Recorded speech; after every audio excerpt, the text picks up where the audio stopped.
সেই কাউন্টিংয়ে গিয়ে যে বিডিওর নেতৃত্বে সমগ্র পশ্চিমবঙ্গ জুড়ে এই বিডিওদের নেতৃত্বে যে কারচুপি হয়েছে, ভারতীয় জনতা পার্টির প্রার্থীদের কাউন্টিং হল থেকে বের করে দেওয়া হয়েছে।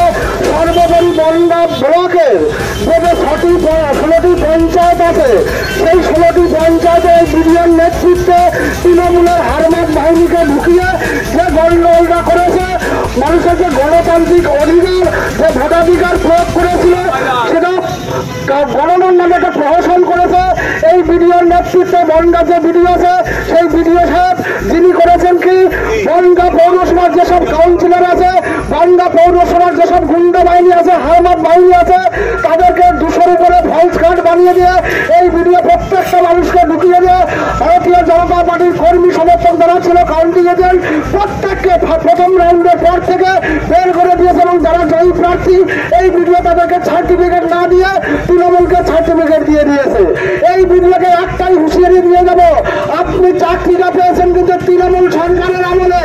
আপনি ভুলে যাবেন না, দিকে দিকে সমগ্র পশ্চিমবঙ্গে জুড়ে যেভাবে চাকরিতে দুর্নীতি হয়েছে, সিবিআই হচ্ছে, আপনি চাকরি পেয়েছেন আমাদের জানা মতে 2016-17 মাঝে পাবলিক সার্ভিস কমিশনের মাধ্যমে WBCS পাস করেছেন। কিসের বিনিময়ে পাস করেছেন? টাকার বিনিময়ে পাস করেছেন। আপনি ভুলে যাবেন না, মাপ আপনি পাবেন না, আপনাকে সিবিআই তদন্ত সম্মুখীন হতে হবে। কারণ আপনারা পশ্চিমবঙ্গে তৃণমূল হয়ে যে খেলাটা করেছেন, সেই খেলার জন্য আপনাকে সিবিআই তদন্ত সম্মুখীন হতে হবে। পশ্চিমবঙ্গের মানুষের যে গণতান্ত্রিক অধিকার, সেই অধিকার আপনি নিজের দাঁড়িয়ে থেকে হরণ করেছেন। পশ্চিমবঙ্গের মানুষকে আজকে একটা দুর্বিষহ যন্ত্রণার মধ্যে ফেলে দিয়েছেন।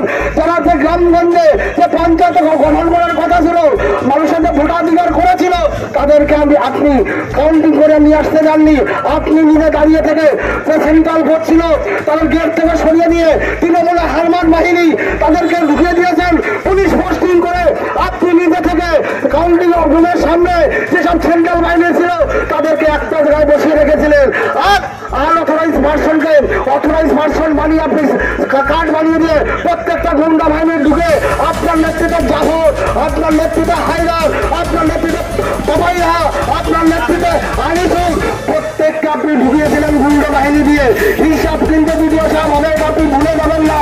কারণ এরা পশ্চিমবঙ্গ একটা সময় ভারতবর্ষের পথ দেখাতো, আজ আপনারা তৃণমূলকে পথ দেখাচ্ছেন। সময় এখনো বাকি আছে, সাবধান হয়ে যান, নতুবা পশ্চিমবঙ্গের জনগণ, আপনি যেখানেই থাকবেন, একটা আজকে আমি বলে দিয়ে যাচ্ছি, পশ্চিমবঙ্গের জনগণ তাদের যে গণতান্ত্রিক অধিকার আপনি হরণ করেছেন, পশ্চিমবঙ্গের জনগণ আপনাকে রাস্তায় দাঁড় করিয়ে ল্যাংটা করে চুলকালি মাখিয়ে চাটাপিটা করবে। এই কথাটা বলে দিলাম। কারণ আপনি যে খেলাটা খেলেছেন, পশ্চিমবঙ্গের জনগণের গণতান্ত্রিক অধিকার আপনি হরণ করেছেন। যে গণতন্ত্রের মূল অধিকারটাকে ভোটাধিকার প্রয়োগ, সেটা আপনি করতে যাননি। যতটুকু হয়েছে সেটা আপনি ছিনিয়ে নিয়েছেন।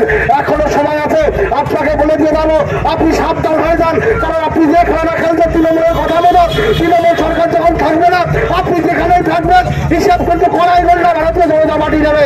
এই বলে আমি আমার সংক্ষিপ্ত বক্তব্য শেষ। কি অভিযোগ করলেন এবং কি বিষয়ে অভিযোগ?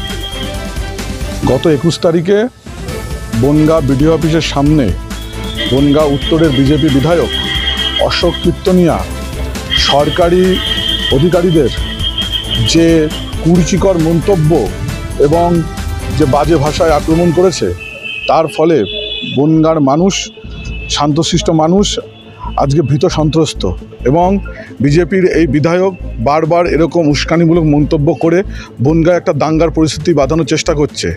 এর ফলস্বরূপ হিসাবে মানুষ নিরুপায় হয়ে মানুষ নিজের হাতে আইন শৃঙ্খলা এরপরে তুলে নিতে পারে।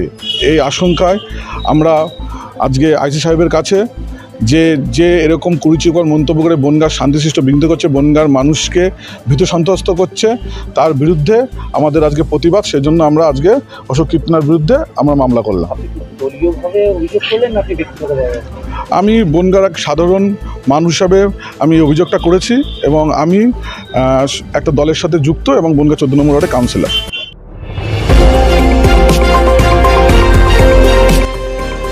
আমার বাংলা, সঙ্গে থাকুন, সঙ্গে রাখুন। আমার বাংলা।